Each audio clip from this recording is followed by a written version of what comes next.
Hello students, विद्युत धारिता chapter में आज आपका टॉपिक है समांतर प्लेट संधारित्र पैरेलल प्लेट कैपेसिटर। इसके अंतर्गत आपको बताया जाएगा कि पैरेलल प्लेट कैपेसिटर होता क्या है, इसकी धारिता का सूत्र क्या है और सूत्र के आधार पर ये हम बताएंगे कि भाई पैरेलल प्लेट कैपेसिटर की धारिता कैसे बढ़ा सकते हैं। तो चलिए सबसे पहले शुरुआत करते हैं पैरेलल प्लेट कैपेसिटर की ही। देखिए, पैरेलल प्लेट कैपेसिटर जैसे नाम से ही जाहिर है, इसमें दो एक दूसरे के पैरेलल प्लेट होती हैं, एक दूसरे के समांतर प्लेट होती हैं, धातु की प्लेट होती हैं। इनमें से एक प्लेट को हम चलो ए नाम दे देते हैं, दूसरी को बी नाम दे देते हैं। पहली प्लेट को आवेश के स्रोत से जोड़ दिया जाता है और दूसरी प्लेट को जोड़ दिया जाता है धरती से, भू संपर्कित इसको कर देते हैं। अब क्या होता है, जैसे पहली प्लेट है, पहली प्लेट को आपने मान लिया क्यू आवेश दिया, तो जो क्यू आवेश होगा वो इसकी भीतरी सतह पर यहां एकत्र हो जाएगा। याद रखना, आवेश हमेशा भीतरी सतह पर ही लेते हैं और प्रेरण से दूसरी प्लेट की भीतरी सतह पर उतना ही ऋण आवेश आ जाएगा जितना यह है, और बाहरी सतह पर अपने आप ही धन आवेश प्रेरित हो जाता है। ऐसा आपने प्रेरण में पढ़ा है। अगर आपको ये समझ में नहीं आया तो आप प्रेरण वाले टॉपिक को दोबारा देखिए। अब जब हम इसको पृथ्वी से जोड़ते हैं तो ये धनावेश पृथ्वी में चला जाता है, या यूं कहिए कि पृथ्वी तो भाई इलेक्ट्रॉनों का भंडार है, वहां से इलेक्ट्रॉन यहाँ आकर के इसके धनावेश को समाप्त कर देते हैं और यहाँ धनावेश नहीं बचता है केवल ऋण आवेश। और इस ऋण आवेश का मान इस धन आवेश के बराबर होता है, अर्थात इस पर हो गया प्लस क्यू आवेश और इस पर आ गया माइनस क्यू आवेश। ये आवेश एक दूसरे के बराबर है और विपरीत है, इतना तो बिल्कुल क्लियर है। अब इसके बाद क्या करते हैं, ये दोनों प्लेटें एक दूसरे के बिल्कुल करीब रखी होती हैं। मान लिया इनके बीच जो दूरी है, जो डिस्टेंस है वो डी है, और साथ ही साथ क्योंकि यहाँ ऋणावेश पैदा हो गया, यहाँ ऋणावेश उत्पन्न हो गया, तो इसकी वजह से एक वैद्युत क्षेत्र उत्पन्न हो जाता है जिसकी दिशा प्लस से माइनस की ओर होती है। और वैद्युत क्षेत्र रेखाएं जो होती हैं ये प्लेटों के अंदर एक दूसरे के समांतर आती हैं। हाँ, प्लेटों के बाहर ये थोड़ा सा वक्राकार हो जाती हैं, ऐसा होता है। अब आप इसके बाद बात समझिए। देखिए, ये जो आपका समांतर प्लेट संधारित्र है, समांतर प्लेट संधारित्र की प्लेटों का आकार काफी बड़ा होना चाहिए इसकी तुलना में, तभी ये जो वैद्युत बल रेखाएं होती हैं ये एक दूसरे के समांतर और बिल्कुल सीधी आती हैं, इस तरह से प्राप्त होती हैं। एक बात और क्लियर होनी चाहिए, ये सब जो आपके समांतर प्लेट संधारित्र हैं ये अनेक प्रकार के हैं, जैसे सिलिंड्रिकल है, जैसे स्फेरिकल है। अब सिलिंड्रिकल का कंसेप्ट क्या होगा, जैसे मान लिया ये प्लेट है, चलो माना ये एक प्लेट है, हम बहुत बड़ा इसका क्षेत्रफल नहीं ले सकते, थोड़ा एक लिमिटेशन है, तो हम क्या करें, इसी प्लेट को बहुत बड़ी प्लेट ले लें और उसको ऐसे हम इसको मोड़ दें, और मोड़ने के बाद हम इसका बना दें सिलेंडर। ऐसे ही दूसरी प्लेट को मोड़ें और उसको इसके अंदर रखते हैं, यह आपका समांतर प्लेट संधारित्र बन जाएगा। ओके। दूसरा, अगर आपको स्फेरिकल बनाना है तो एक बड़ा स्फीयर लीजिए और उसके अंदर एक छोटा स्फीयर रख दीजिए। एक को आप आवेश के स्रोत से जोड़ेंगे, दूसरे को आप अर्थ से जोड़ेंगे, चाहे वो सिलिंड्रिकल हो, चाहे वो स्फेरिकल हो, और चाहे ये सिंपल जो हम आपको दिखा रहे हैं ये हो। तो ये आपकी समझ में आ गया। तो सिलिंड्रिकल और स्फेरिकल में जो मेन जो कंसेप्ट है, जो बेस है, वो तो एक जैसा ही है सबका, इसमें तो कोई दिक्कत वाली बात है ही नहीं। तो अभी आपकी समझ में क्या, आपकी समझ में आया कि भाई इनके बीच वैद्युत क्षेत्र उत्पन्न हो गया, और वैद्युत क्षेत्र जो है वो इनके बीच हर जगह एक समान है। एक समान इसलिए है क्योंकि ये जो आपके जो प्लेट है ये यूनिफॉर्म है, इनमें जो पृष्ठ आवेश घनत्व होता है, अगर मान लिया इसका क्षेत्रफल ए ले लें तो इसका क्षेत्रफल भी यही देना पड़ेगा, इनको एक समान क्षेत्रफल का दिया जाता है। ये बिल्कुल स्पष्ट कर लीजिए, जो प्लेट है उनका क्षेत्रफल ए होना चाहिए, ये यूनिफॉर्म होती है, एक समान होती है, इसलिए इनके हर बिंदु पर आवेश की मात्रा समान होती है और इस वजह से जो आपकी वैद्युत परिरेखाएं होती हैं ये बिल्कुल इनके बीच में जो वैद्युत क्षेत्र होता है वो हर बिंदु पर क्या होता है, एक समान होता है। इसमें कोई समझने वाली इतनी कठिन बात नहीं है। अब ये आपके समझ में आ चुकी है। दूसरी बात देखिए, आपने कहा कि भाई यहाँ वैद्युत क्षेत्र E उत्पन्न हो गया, ठीक है जी। दूसरी बात, क्योंकि इस पर प्लस आवेश आया है, इस पर माइनस आवेश आया है, अर्थात प्लेटों पर विभव तो प्लेटों पर आवेश तो आया है, इसलिए प्लेटों पर 100% विभव होगा। और जब विभव होगा तो भाई उनके बीच कोई विभवांतर भी होगा। माना इनके बीच जो विभवांतर है वो आपका कितना है, V है। इस तरह भी समझ सकते हैं आप। दूसरी बात, आप ऐसे भी समझ सकते हैं कि वे वैद्युत क्षेत्र है और प्लेटों के बीच में आपस में डिफरेंस है, तो V इक्वल टू E/d से वहां से भी आप कह सकते हैं। Okay, V equal to ED से, E इक्वल टू V/d से भी आप कह सकते हैं कि भाई V उत्पन्न होगा ही होगा, उसमें कोई प्रॉब्लम बिल्कुल नहीं है। चलिए, इतना कंसेप्ट आपकी समझ में आ गया। अब हम आगे चलते हैं और हम चलते हैं अब इसके धारिता के सूत्र की तरफ। उससे पहले कुछ बातें मान लेते हैं। मान लिया हमने, ये तो खैर थ्योरी हो गई, आप थ्योरी देख लेना।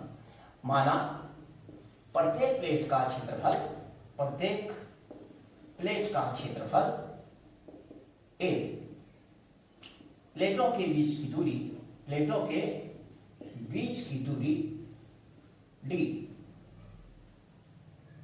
व प्लेटों के बीच क्या भरे, माना प्रत्येक प्लेट का क्षेत्रफल A है, प्लेटों के बीच की दूरी D है और प्लेटों के बीच परावैद्युत पदार्थ के परावैद्युतांक का परावैद्युत पदार्थ भरा है, परावैद्युत पदार्थ भरा है। यह हमने पहले ही मान लिया कि भाई कोई परावैद्युत पदार्थ अभ्रक मोम इत्यादि भरा हुआ है इसके अंदर, उसका परावैद्युतांक ये कितना है, K है। ओके, ये सब समझ में आ गया। अब हम इसकी बनाते हैं प्लानिंग कि भाई इसकी धारिता कैसे ज्ञात करेंगे। देखिए, धारिता ज्ञात करने के लिए सबसे पहले मैं मन में सोच लेता हूं कि मुझे C equal to Q/V formula लगाना है। ओके, अब इसमें हमें क्या चाहिए होगा, V, तो इसके लिए मैं पहले V निकालूंगा और V यहां साफ दिख रहा है कि भाई इन दोनों के बीच विभवांतर V है, वैद्युत क्षेत्र का मान E और डिफरेंस D, तो V इक्वल टू आपका हो जाएगा ED, तो V की जगह ED आ जाएगा। ठीक है, अब किस चीज की आवश्यकता पड़ रही है, अब पड़ रही है आवश्यकता E की, तो मुझे E का मान निकालना पड़ेगा। तो अब मेरे पास प्लानिंग क्या बनी, मेरे प्लानिंग ये बनी कि पहले मैं प्लेटों के बीच वैद्युत क्षेत्र की तीव्रता E का मान निकालता हूं, उसके बाद मैं इस विभवांतर V का मान निकालूंगा और उसके पश्चात मैं धारिता C इक्वल टू Q/V करके मैं धारिता का मान निकाल लूंगा। इतनी बात आपके समझ में आ गई। अब देखिए, अब चलते हैं आगे। मैंने आपको क्या बताया कि जो प्लेट है इसका क्षेत्रफल A है और प्लेट पर आवेश की मात्रा कितनी है, Q। हम यहां लिख लेते हैं, प्रत्येक प्लेट पर आवेश की मात्रा कितनी है, Q है। इसलिए हम कह सकते हैं कि प्रत्येक प्लेट का जो पृष्ठ आवेश घनत्व होगा, प्रत्येक प्लेट का पृष्ठ आवेश घनत्व निकाल लेते हैं। पृष्ठ आवेश घनत्व ये कितना हो जाएगा, sigma equal to Q/A, equation number 1। आपको पता है कि पृष्ठ आवेश घनत्व क्या होता है, आप पहले पढ़ चुके हैं कि भाई एकांक क्षेत्रफल में कितना आवेश, किसी प्लेट के एकांक क्षेत्रफल में कितना आवेश है उसे पृष्ठ आवेश घनत्व कहते हैं। क्षेत्रफल A माना आवेश Q है, तो पृष्ठ आवेश घनत्व सिग्मा इक्वल टू हो गया Q/A। This is equation number 1। अब देखिए, अब हम शुरुआत करते हैं। मैंने आपको क्या बताया था, पहले मुझे E निकालना है, ठीक है। प्लेटों के बीच वैद्युत क्षेत्र की तीव्रता ये निकाल लेते हैं। जहां तक मैं समझता हूं, आपको मालूम होगा हमने गॉस के प्रमेय में दो समांतर प्लेटों के बीच वैद्युत क्षेत्र की तीव्रता निकाली है। वहां बीच में वायु थी और आपने वैद्युत क्षेत्र की तीव्रता E equal to sigma upon epsilon naught आपने निकाला था। ओके, लेकिन अगर यहाँ के परावैद्युतांक वाला एक परावैद्युत पदार्थ भर दिया जाए तो सिग्मा की वैल्यू कितनी हो जाएगी, उस ई की वैल्यू कितनी हो जाएगी, सिग्मा अपॉन के एप्सिलॉन नॉट। तो ये आपको मालूम है, आपने गाउस की थ्योरम वाले चैप्टर में आपने इसको किया है। ओके, इज इक्वल टू आपका आ गया सिग्मा अपॉन के epsilon not. This is equation number 2। वहां आपने, आप जरा ध्यान देना, आपने वहां ये किया है। अगर आपको थोड़ा कंफ्यूजन हो तो आप जाएं और YouTube में वो वीडियोस दोबारा से देखें, तो आपको पता चलेगा। पता क्या चलेगा, आपकी एक तरह से आपका रिवीजन हो जाएगा और आपकी समझ में बात आ जाएगी। तो ये हो गया भाई, प्रत्येक प्लेट का पृष्ठावेश घनत्व तो निकाल लिया। ओके, प्लेटों के बीच वैद्युत क्षेत्र की तीव्रता निकाल ली। ओके, अब क्या निकालना है बताओ, अब क्या निकालना था, मैंने क्या समझाया था, मैंने समझाया था कि अब हमें निकालना है इनके बीच विभवांतर। इसलिए प्लेटों के बीच विभवांतर क्या होगा, V is equal to E D, ये तो आपको मालूम है। इसलिए V इज इक्वल टू हो जाएगा सिग्मा डी अपॉन के एप्सिलॉन नॉट। देखिए इसमें बिल्कुल आपकी समझ में आ चुका होगा। ओके, और यहीं से चलते हैं, V is equal to sigma की जगह Q अपॉन ए रख देते हैं, तो हो गया Q अपॉन ए के एप्सिलॉन 0, और डी ऊपर है ही। This is equation number 3। चलिए, यहां तक आपकी समझ में आ गया। अब मैं यहां चलता हूं, हो सकता है वीडियो में इसके नीचे आपको ना दिखाई दे रहा हो। अब सुनिए भाई, अब आपका V भी निकल गया। अब मैंने क्या बताई थी प्लानिंग में, अब हमें इस समांतर प्लेट संधारित्र की धारिता निकालनी है। इसलिए क्या करें, C is equal to Q upon V से Q की जगह Q रहने दें, और भाई V की जगह कर दें QD अपॉन A के एप्सिलॉन नॉट। ओके, तो देखिए C की वैल्यू कितनी आ रही है, ये ऊपर चला गया, Q से Q कट गया, आ गया A के एप्सिलॉन नॉट अपॉन D। तो ये आपकी संधारित्र की धारिता आ गई, समांतर प्लेट संधारित्र की धारिता ये आपकी आ गई। संधारित्र जो आपको, आप बोलोगे जब हमने पहले कर रखी है C equal to Q upon V, तो ये पैरेलल प्लेट कैपेसिटर की धारिता हमने निकाल ली। इसमें एक बात और आप समझ लीजिए, यदि भाई यहाँ ये हमने क्या रखा हुआ है, इनके बीच रखा हुआ है परावैद्युत पदार्थ। यदि परावैद्युत पदार्थ के स्थान पर क्या हो, वायु हो, यदि वायु हो किसके स्थान पर, परावैद्युत पदार्थ के स्थान पर, आपको लिखना है यदि परावैद्युत पदार्थ के स्थान पर वायु हो तो K इज इक्वल टू हो जाएगा 1, तब आपका C इज इक्वल टू आ जाएगा A epsilon not upon D। This is equation number 5।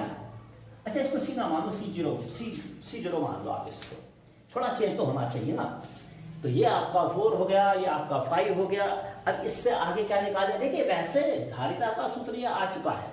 अब हम इसके आगे कुछ थोड़ा आगे चल रहे हैं, क्योंकि जो क्वेश्चन आते हैं, क्वेश्चन कभी डिफरेंट फॉर्म में आ जाते हैं।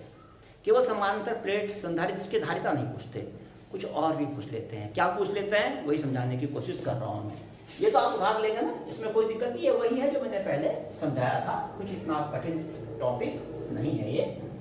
तो चलिए इसको मैंने साफ कर देता हूं। यहां हम आ चुके हैं। अब हम क्या करें भाई, अब हम इस 4 को 5 से डिवाइड करते हैं। 4 डिवाइडेड बाई 5, तो क्या है देखिए, C upon C0 is equal to, यहाँ सब आपका हो जाएगा कैंसिल और बचेगा जी आपका K, तो C इज इक्वल टू हो जाएगा C0K। इसका मतलब क्या हुआ, इसका मतलब ये हुआ कि भाई C0 कब था, जब वायु था। C0 धारिता कब थी, जब इनके बीच में वायु थी। और C धारिता कब थी, जब प्लेटों के बीच में कोई परावैद्युत पदार्थ था। इसका अर्थ क्या हुआ कि परावैद्युत पदार्थ भरने पर, अगर हम K परावैद्युतांक वाला परावैद्युत पदार्थ भरेंगे, K परावैद्युतांक वाला कोई परावैद्युत पदार्थ जैसे अभ्रक मोम आदि भर देंगे, तो फिर समांतर प्लेट संधारित्र की धारिता K टाइम्स हो जाएगी। किसकी तुलना में, अगर उसके बीच में वायु भरी हुई हो। समझ में आ गया। इसलिए स्पष्ट है कि प्लेटों के बीच के परावैद्युतांक वाला माध्यम भर देने पर धारिता धारिता के गुना बढ़ जाती है, के गुना बढ़ जाती है। समझ में आया? यानी कि जितना पराविद्युतांक वाला आप माध्यम भरोगे उतनी ही गुना आपकी धारिता बढ़ जाएगी। ये आपका क्लियर हो गया। ऐसा भी कभी पूछ सकते हैं कि वे सिद्ध करो कि के पराविद्युतांक वाला माध्यम, के पराविद्युतांक वाला परावैद्युत पदार्थ भरने पर संधारित्र की धारिता जब वायु भरे उसकी तुलना में के गुना हो जाती है। तो आप ऐसा कर लेना, इसमें कोई कठिन बात नहीं है। अब इससे एक बात का और पता चलता है। देखिए जो ये सूत्र है, सूत्र 4 क्या क्या दिखाता है? 4 से स्पष्ट है। अब 4 से कुछ बातें और स्पष्ट है। मैं सब बातें एक साथ बता रहा हूं। ये अलग क्वेश्चन बन जाता है। इसके बाद देखो थोड़ा सा 2-4 लाइनें लिखी, ये एक नया क्वेश्चन बन जाता है। अब ये 4 से एक बात और स्पष्ट है। 4 से क्या स्पष्ट है कि धारिता कब कब बढ़ सकती है, कि अगर आपको समांतर प्लेट संधारित्र की धारिता बढ़ानी है तो आपको क्या क्या करना चाहिए। देखिए साफ स्पष्ट है इससे कि अगर भाई ए अर्थात प्लेट का क्षेत्रफल ज्यादा हो तो धारिता बढ़ जाएगी। भाई ए ऊपर है ना न्यूमरेटर में, अर्थात अगर ए का मान अधिक हो, प्लेट का क्षेत्रफल अधिक हो तो धारिता बढ़ेगी। सबसे पहले 4 से स्पष्ट क्या है? नंबर 1, ए अधिक होने पर यानी कि प्लेट का क्षेत्रफल अधिक होने पर धारिता बढ़ जाती है, धारिता बढ़ जाती है। एक बात आपकी समझ में ये आती है। ओके। नंबर 2 क्या स्पष्ट है? नंबर 2 स्पष्ट है कि भाई अगर हम प्लेटों के बीच परावैद्युत पदार्थ भर दें जिसका परावैद्युतांक के हो तो धारिता उतने टाइम्स हो जाएगी। यानी कि परावैद्युत पदार्थ भरने पर, परावैद्युत पदार्थ भरने पर धारिता बढ़ जाती है, धारिता बढ़ जाती है। दूसरी बात आपकी समझ में ये आ गई जनाब। ओके। और तीसरा क्या समझ में आया? तीसरा आपके समझ में ये आया कि अगर इनके बीच की दूरी d का मान कम कर दें तो भी धारिता बढ़ जाएगी। ये जितना कम होगा c का मान उतना ज्यादा होगा, क्योंकि ये कहाँ है? डिनोमिनेटर में है। ठीक है, आप लिखेंगे d का मान कम होने पर, d का मान कम होने पर, अर्थात d क्या है? प्लेटों के बीच की दूरी, प्लेटों के बीच की दूरी कम होने पर धारिता बढ़ जाती है, धारिता बढ़ जाती है। तो इसको आपने थोड़ा अच्छी प्रकार से लिख देना है। मैंने थोड़ा सा जल्दीबाजी में लिख दिया, आप इसे और अच्छी तरह से लिख लें। इस तरह से आपका ये डेरिवेशन समाप्त होता है। अब हम इसके कुछ न्यूमेरिकल्स करते हैं। ओके चलिए।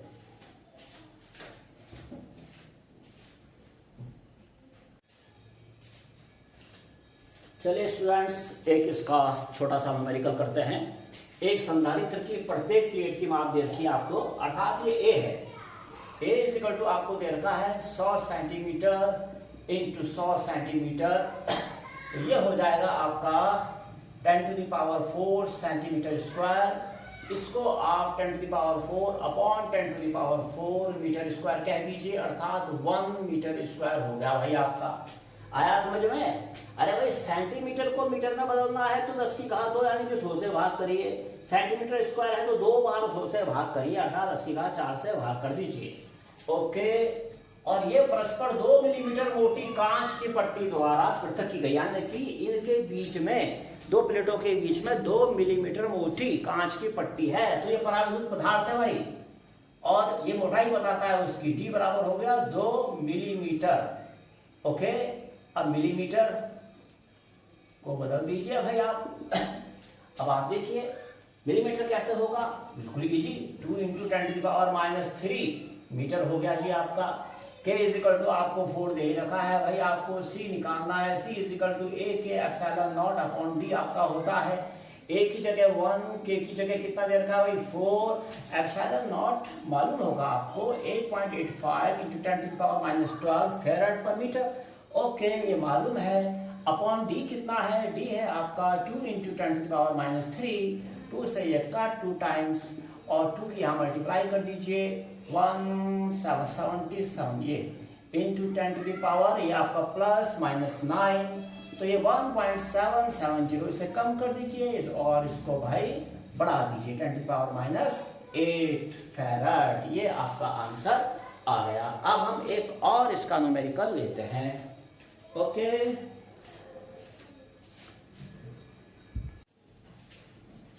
एक और छोटा सा न्यूमेरिकल देखिए।